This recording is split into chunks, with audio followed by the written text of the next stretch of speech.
Hello guys, this is Clahim here, and I'm sorry because I've been outrageously lazy these past weeks, but I'm back, and I'm back flying a Tristan. Tristan, in my opinion, is a very good ship because external factor, it doesn't really give a shot. It's like the Honey Badger. I mean, he's able to perform in a very large variety of engagements thanks to drones, who doesn't really care about EOR or range control. I like going full tackle, small ancillary armor repairer and railguns because I feel like this is the most awesome solo fit, but a lot of other fits are also viable because the ship is golden. 3, 2, 1, fight! So the first romantic engagement in this video is gonna be with an Incursus that I met in a cozy novice plex. He had it all set up with candles, perfume, and he was waiting for me on the button. How cute is that? The thing is, this guy webbed me instantly when I entered the plex, and I feel like this is a bit early. I'm sorry, I'm not the kind of guy that you can web on first meeting, right? So I decided to pull range, and I'm kind of able to dictate range because he's a little bit slower than me, which is good for me because I'll be able to mitigate his DPS by staying in his far-off range. The web and scrum tells me that he is not gonna be capacitor booster dual small armor rapper, which means that the fight is not gonna be very long. It's gonna be a short one. So I don't care about the NPC and yeah, keep working my DPS on this guy. And at some point he's even losing point because of... Oh, I said point twice. Well, you kinda see the point. Ooh. Anyway, he goes down. Next fight! And it's gonna be a Tristan versus Cormoran. So when he landed on the activation gate where I was, I tackled him and deploy my drones. Come, my minions, rise for your master. Let your evil shine. My first strategy was to keep him at 8.5 kilometers, but thanks to his neutron blaster, new ammo and roll bonus, he's able to dish out a lot of DPS at this range, so I decided to refine it on the fly and keep him at 10 kilometers to mitigate his DPS furthermore. I just killed his shield buffer, but I'm running low in nanny tripper paste. So yeah, it's close. Whoa, did he just repair his armor after a shield buffer? I think so. This is strange. Anyway, he's almost done, but I don't have any more repair paste. Who is gonna come out on top? Am I gonna win? He's so close. Yes! Tristan wins! Fake suspense, of course, because commentary is recorded after fighting, but I'm pretty sure you'll fall for it.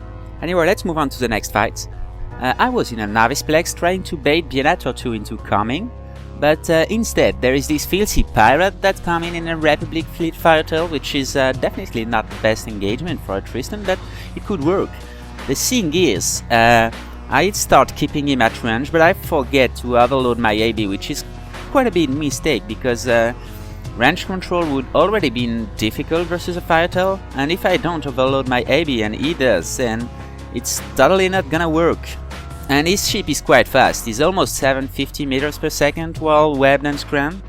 So yeah, he closed the gap, put on the neutralizer and the heavy DPS, and things are getting ugly for my little shiny Tristan and these innocent drones. But if I had overloaded my AB at the start of the fight, I may have slept into another cycle of the ancillary repairer, and maybe I would have won. Not this time though. Pirate win this time, bring in the rum and the girls. That's it for the solo feat, but when I'm feeding with some mates, I usually go for a more supportive role of Tristan. I usually trade the guns and the web for a neutralizer. This is a quite common feat, but a very good one, let me tell you. Let's see some fleet action.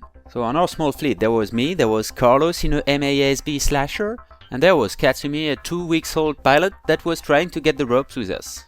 And on the orange corner we've got a Crusader, a Retribution and a Kestrel. Pretty sexy. Our plan was clearly to die, but we wanted to take the Crusader and maybe the Retribution with us. Crusader is first to show up in the plex, which is good for us, and Carlos' mission is to tackle him, and my mission is to apply all my DPS on him as well, while orbiting the Retribution as close as possible and apply nude pressure.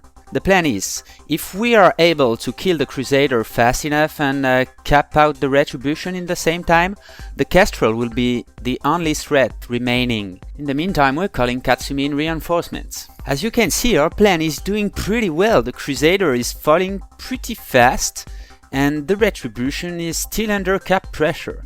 So yeah, Crusader is down, so now the plan would be to actually kill the Kestrel. But we were quite excited about this fight, and we took the bad decision, which was to start by killing the Retribution.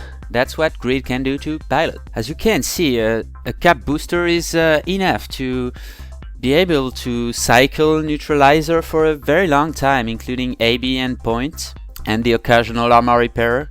You have to use Navicap 400 though, they are quite expensive. And at this point, Carlos told me that his tank is falling short. So I'm pointing the Retribution and I'm trying to cap out the Kestrel so that he lose the point on Carlos. But Carlos had already the taste of blood in his mouth and was really not willing to go away anyway. Katsumi, our third mate, was coming close, so the Kestrel decided to go away and let his Retribution friend get molested by 3 guys.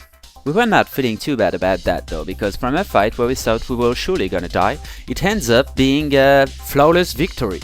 Choose your destiny. Flawless victory. Anyway, ladies and gentlemen, I hope you had fun watching this video, and in the near future you might very well see a duo video including bananas and love. Wow, this is the best teaser ever, right? Everybody wanna see bananas. So stay tuned, and if you enjoyed it, please comment, subscribe, and tell your friends.